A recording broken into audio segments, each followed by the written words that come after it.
Please join me on hymn number 73, Chant for the Seasons.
Good morning.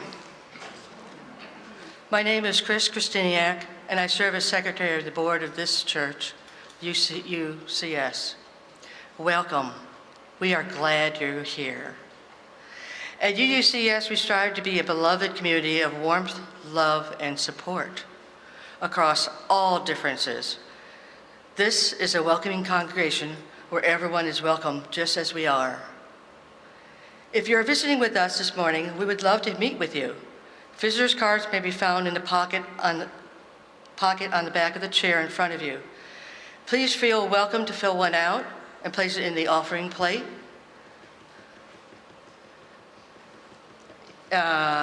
Even though it is summer, there's a lot happening, and you will find a monthly Connect available in the lobby. That's this one. And a one-page weekly calendar in your order of service in the back of the order of service. Just a few announcements. Our summer enrichment continues throughout the summer until August 31st. We are experimenting with intergenerational enrichment time, the hour before our service at 11 o'clock, the service says. The church will open on Sundays at 9:30 for coffee and fellowship. And at 10 o'clock, we gather around together for centering. And then we'll have several breakout groups. Childcare for our youngest UUs is provided from 9:45 to 12:15, so the parents, children, and our youth may all experience enrichment. Come and enjoy. Away Home. As many of you know, congregations across Spartanburg have launched A Way Home, a family shelter for unhoused children and their families. UUCS will be hosting families in October and December, but we have an opportunity to participate with Fernwood Baptist, our sister congregation, who is hosting this week through July 27th. Volunteers are needed to help them provide breakfast, dinner, and overnight stays. Links to sign up can be found in the happenings, or you can reach out to our assistant minister, Ann Gardner. This will be a good practice for when we host families here later this year. Coming of age. Do you enjoy hanging out with amazing teenagers? Would you be interested in being part of our growing youth program? Maybe in the past you were interested in helping, but also wanted to attend Sunday services, so the opportunity wasn't there. Well, as we extend our enrichment experiment into the fall, now you can do both.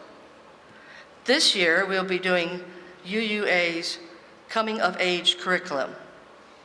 There are several ways you can plug in with that youth program. Please reach out to Ann Garner if you're interested, and she can help figure out the best place for you. And finally, children's enrichment. If you prefer to work with the younger ones and not the youth, our DRE, Director of Religious Enrichment, Virginia McLean, is finalizing her teaching and volunteers roles for the coming year. Their curriculum is Lego, Lego Values. How great is that? It follows Denise's meditation a week. If you're interested in becoming part of the Children's Enrichment Program in some way, please reach out to Virginia. Thank you all for making this place of kindness, care, and love.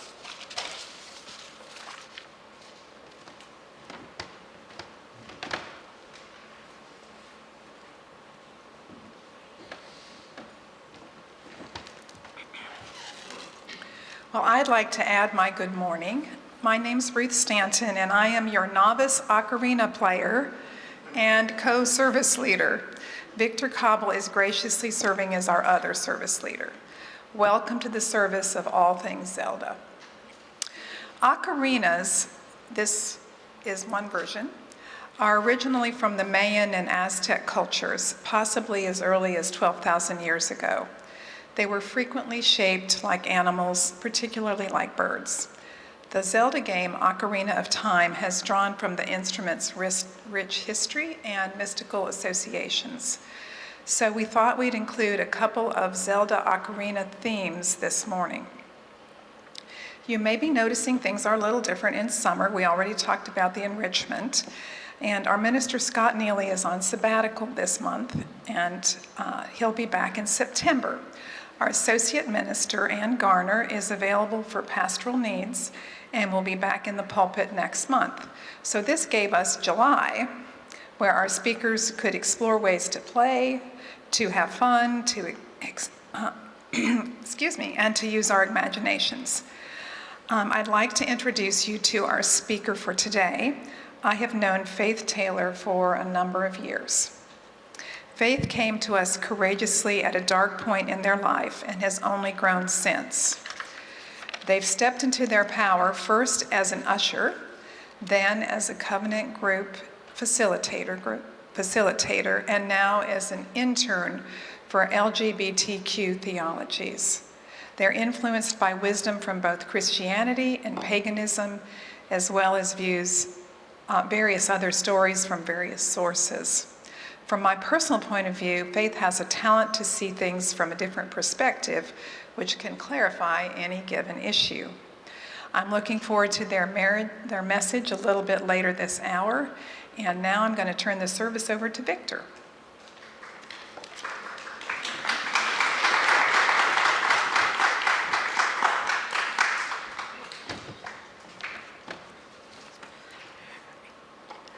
Hello, everybody. I'm Victor Coble. I'm the other worship associate today. It's my first time doing it here, so Ms. Ruth has been helping me out. For the lighting of the chalice, today we're going to read the Hyrulean creation myth from the Ocarina of Time.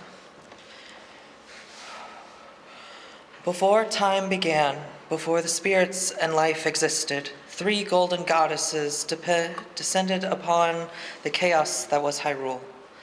Din, the goddess of power, Nehru, the goddess of wisdom, and Faeror, the goddess of courage. Din, with her strong flaming arms, cultivated the land and created the red earth.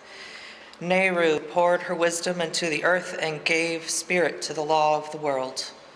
Faeror, with her rich soul, produced life, all forms who would uphold the law. The 3 goddesses, their labors completed, departed for the heavens, and golden sacred triangles remained at the point where the goddesses left the world. Since then, the sacred triangles have become the basis for our world's providence.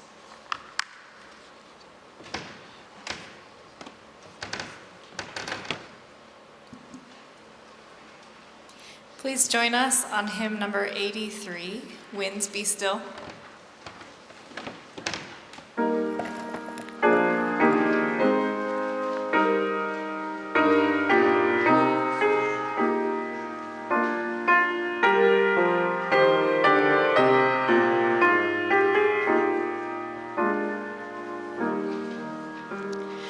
Winds be still, storm clouds pass and silence come. Please grace this time with harmony.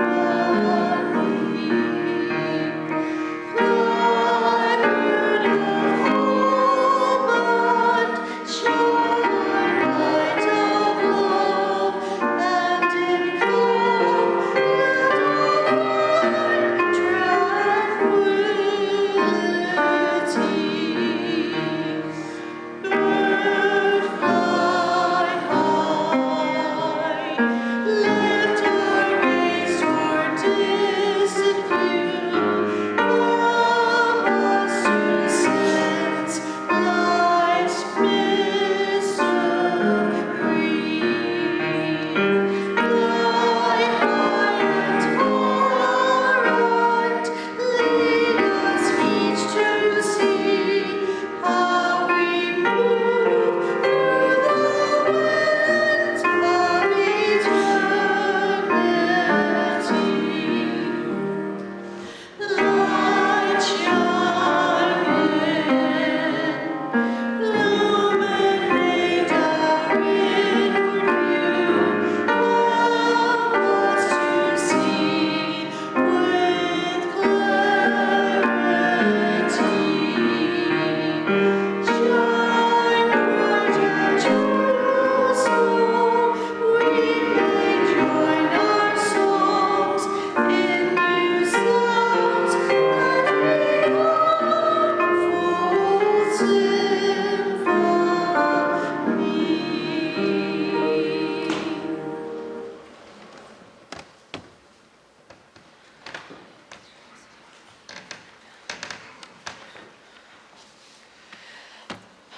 All right, now is the time in our service for our sacred tradition of the rippling bowl. You are welcome to come up and place a stone or shell in the water, and where the ripples will either ripple out to spread and dissolve any sorrows you may have, or combine with the others around you to amplify the joys. And Erin will be playing our next song while we do so. So, let's go. I forgot.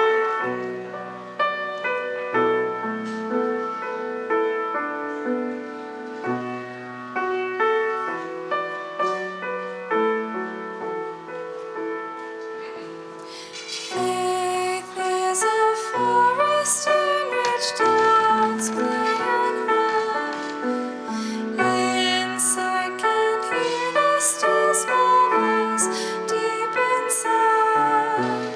Web of love, may this thread I weave. Strength and commitment to all I believe.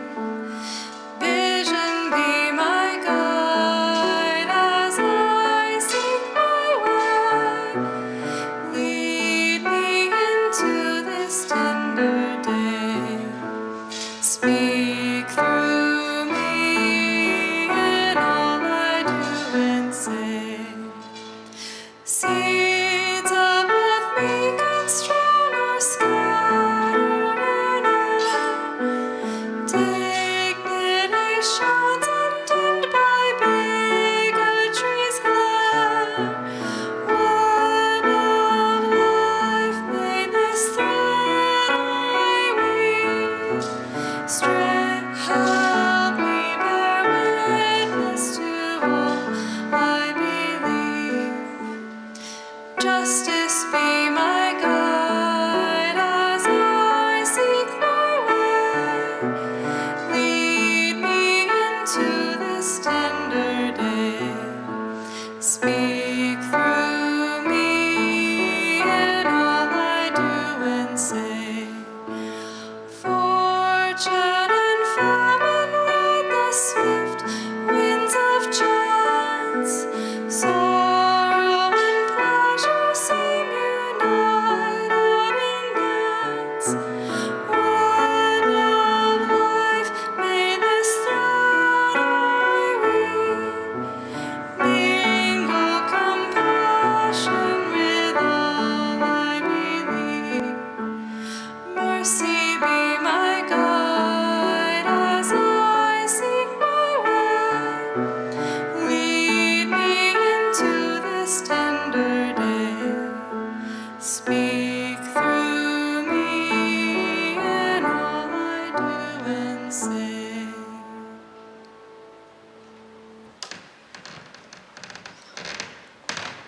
All right. Now, the covenant, if I can learn how to speak, will be great.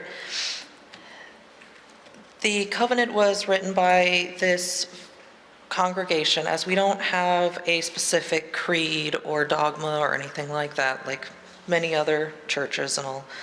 But so instead, we came up with this that more encompasses what we here at the UU does, made by us for us. So you can read it in your order of service along here with me. Should be on your first page once you flip it. With courage we say, we are a people of faith and hope.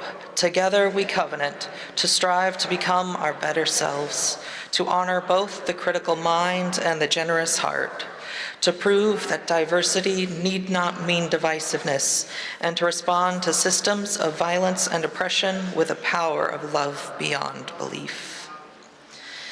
Now for the fun one. While Ruth gets to come up here and play her ocarina for us again, we all get to engage in the holy chaos, which is greeting one another. Actually, I think she's supposed to do that to shut us up, so we stop talking, so then we can get to the offertory, but you know what, this is my first time trying to doing this part. We're good. But anyway, the next part, we're coming out, we're gonna go talk to everybody, have a good time, music happens, we sit back down so we can get to faith service. Done, I got it.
was a little easier because y'all were busy, most of it.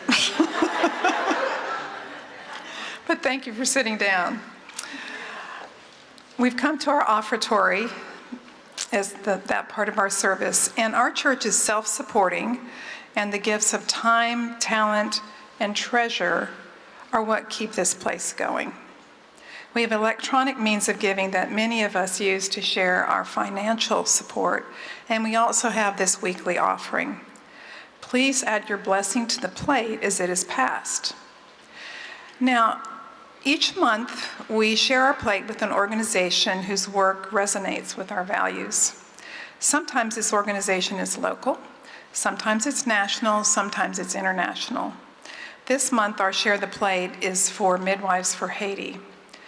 I personally had the opportunity to volunteer with Midwives for Haiti 3 times, with the support of this church every time. We raised money through Share the Plate, a significant amount of it that was used for all kinds of medical supplies that I personally carried into the country. We also made baby blankets and assembled layette items for the new little ones in Haiti. So why all the fuss about Midwives for Haiti? Well, Haiti has the worst maternal and infant mortality rates in our hemisphere. And Midwives for Haiti has been a significant solution to this. The 204, I wish it was 2004, but the 204 graduates to date are 33% of the trained birth attendants in the whole country. And because of these newly minted midwives, the percentage of births with no trained birth attendants has dropped dramatically. In just the first 10 years of Midwives for Haiti, that rate dropped from nobody at a birth, no help at a birth, at 75%, down to 58% just 10 years later, and they've trained more midwives since then. Obviously, that's a big difference, but you can see 58% is still pretty high. There's a lot of work that needs to be done. Now, in the last couple of years, the gang violence that we hear about on television, about what's going on in Port-au-Prince and Haiti, has precluded starting a new class of midwife students. And families have left the Port-au-Prince area for the more peaceful area around Inch, where the Midwives for Haiti program is headquartered. That's in the Central Plateau. And so Midwives for Haiti has pivoted just recently to offering prenatal care to women in the nearby refugee camps, because these folks that are displaced are just ending up in camps. They show up in the Midwife for Haiti hot pink Jeep. I just love this hot pink Jeep. I've ridden in it. It has Sage Femme pour Haiti plastered on the doors, and that's Midwives for Haiti.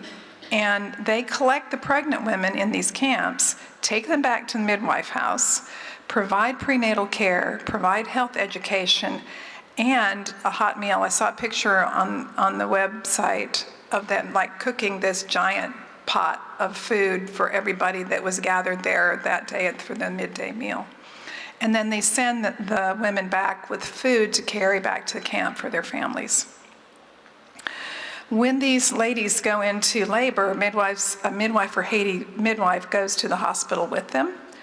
And in addition to this outreach to these refugee camps, Midwives for Haiti is running 2 freestanding birth centers in 2 different locations and other prenatal clinics. And their long-term hope and goal is to get back to training midwives whenever it becomes safe enough for the midwife students to travel to that location. Right now, they'd have to go through Port-au-Prince, and they can't do that. So Midwives for Haiti runs on donations and grants, and they really have appreciated what we've been able to donate in the past. And that I hope that all of you will be as generous as your circumstances allow. And our offering will now be gratefully received.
You've met with a terrible fate, haven't you? That is a line from Majora's Mask, and it's very famous, so it seemed appropriate to begin with that. For those of you who don't know, I had a mini stroke at the end of April. And although recovery has been going well for me, stamina is an issue. So I want to thank Ruth and the AV team for taking really good care of me. If you could give them a round of applause, please.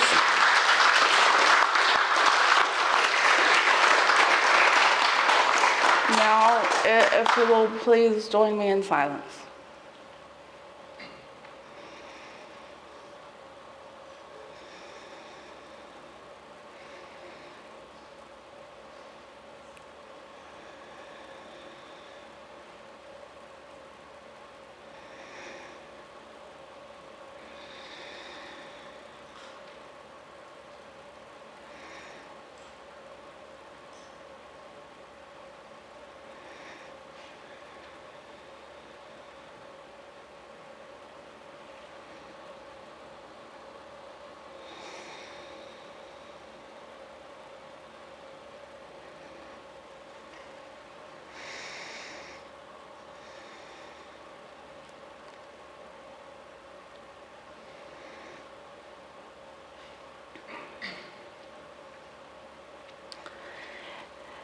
In 1983, there was a crash of the video game market. Ironically, this was also the year that I was born, so I feel like I should apologize for almost ending video games for everybody. Although I know that's just a coincidence. Luckily, Japan got involved and they made the Nintendo Entertainment System, and one of the games on that system was the very first Legend of Zelda. Now, I personally didn't play a lot of those games. I was busy playing Super Mario Bros. And Duck Hunt, mainly Duck Hunt. But the first game I did play was on the Game Boy, called Link's Awakening, and I immediately fell in love with it. Zelda provided some of the best memories of my childhood, which was not very great to begin with. So Zelda has influenced my life very profoundly. And today I would like to talk a little bit about that. As Ruth mentioned, I am an intern with LGBTQ Theologies. And most of what I do there is writing. But there was a very dark time in my life. And back then, I would write a lot of fiction. And I noticed something interesting.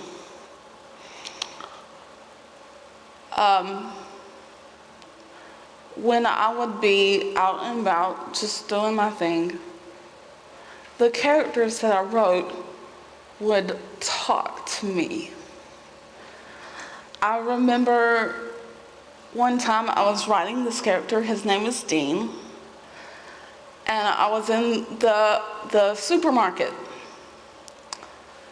and I saw some pie, and Dean piped up and said, "Get some pie. I love me some pie." And I wasn't even addressing him, but I thought, I don't even like pie. And he's like, "What the hell is wrong with you? Everybody likes pie." And I started to argue with him about my diabetes and that I like salty things and more than sweet things, and I realized I am arguing with an imaginary person. And I started to feel a little crazy.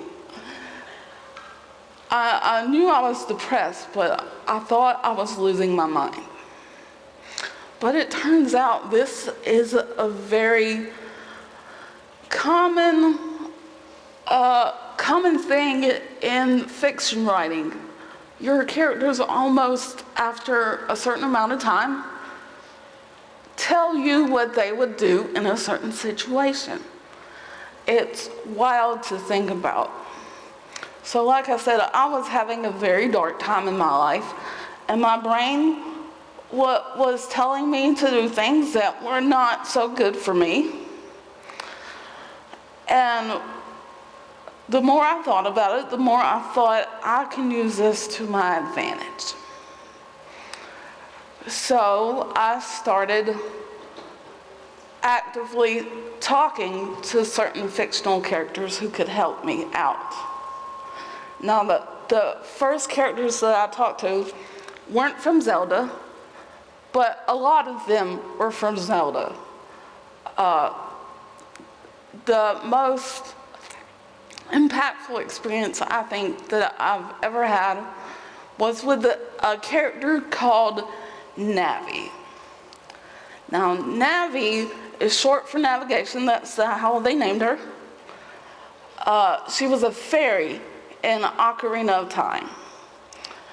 And she served as the very first companion character for the hero Link. Not Zelda, Link. Zelda's the name of the princess. A lot of people get that confused. But Navi's job was to guide the character through the game and give tips on how to progress, which was really useful in a time where the internet hadn't evolved to the point that it is today. Social media didn't exist back then. Not everybody had access to that. So it was very helpful. The problem was that Navi was very annoying. You can only hear, "Hey, listen," so many times before you just want her to shut up. But that is exactly what I needed. I didn't have a lot of support, and I needed someone who would be in my corner, who would be really stubborn as I am, and make sure that instead of, "Hey, listen," it would be, "Hey, get up," because I had a hard time getting out of bed. It would be, "Hey, eat a sandwich." It would be, "Hey, get up off the floor." It would be, "Hey, don't die." She got me through some really hard times. And so that gradually I added more things. The golden goddesses that were talked about in the creation myth, and the sacred triangles, the Triforce, symbolizing power, wisdom, and courage. And the thing about the Triforce is it's a sacred relic that you can make wishes on. But your heart has to be in balance. You have to balance those virtues. If you try to make a wish on the Triforce and your heart is not balanced, it splits. And you have to hunt down the pieces where they go, and they go to the people who most embody those virtues. So usually it's the villain that has the Triforce of power. The Triforce of wisdom goes to Princess Zelda. The Triforce of courage goes tilling. And I learned that you need a balance of these because if you value power above all else, that's a good way to become a villain. As is any other imbalance that you have. If you use your mind too much, you can become really focused on really unimportant, detailed things. If you have too much courage, you can become reckless. So this really influenced me and kept me going so that I could be sitting here full of nerves talking to you about my imaginary friends. Luckily, I have lots of support in my ministers and my friends and all of you now. But it got me through a really hard time, and I am so grateful.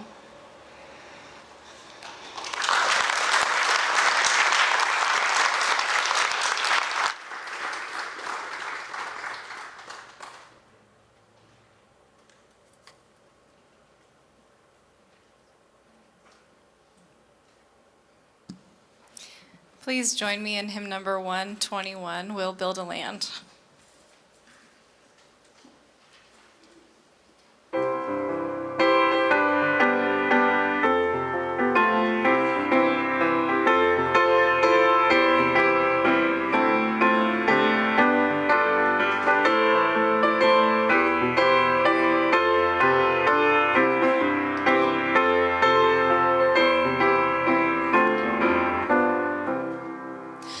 We'll build a land where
Well, we want to give Faith our thanks for sharing their path, and Victor for co-service leading, and also Erin, thank you. That was not an easy piece, and all the rest of it, and our sound and audio guys, thank you. So to extinguish our chalice, we have Walk a Path of Hope. It is from the character in one of the Zelda tales, Daphnis Nohansen Hyrule, in The Wind Walker. I want you to live for the future, and there may be nothing left for you, but despite that, you must look forward and walk a path of hope, trusting that it will sustain you when darkness comes.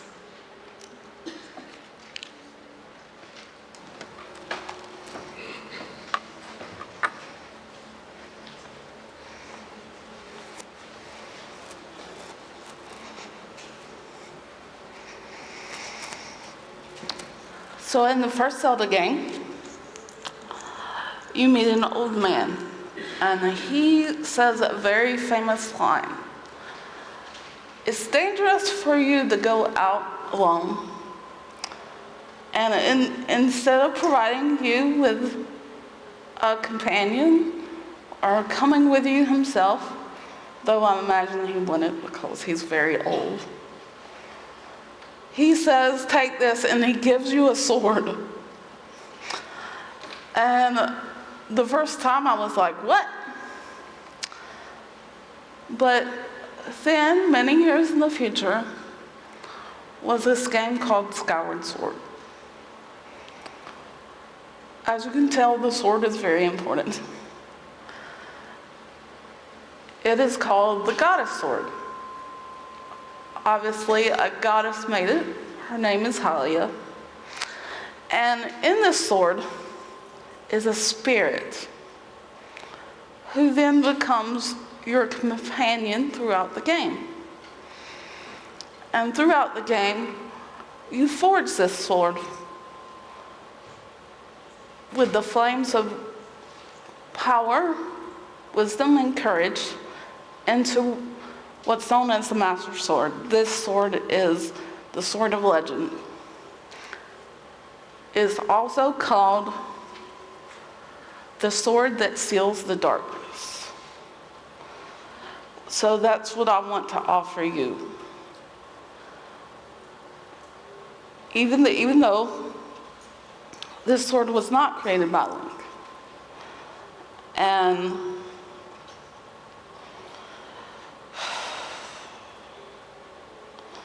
it doesn't matter if I'm sorry.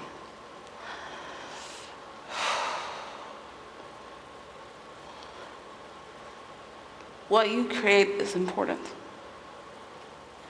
And you can take what you create, whether it is a painting or a piece of music or an imaginary friend, and you can take that sword and become the hero of your own story.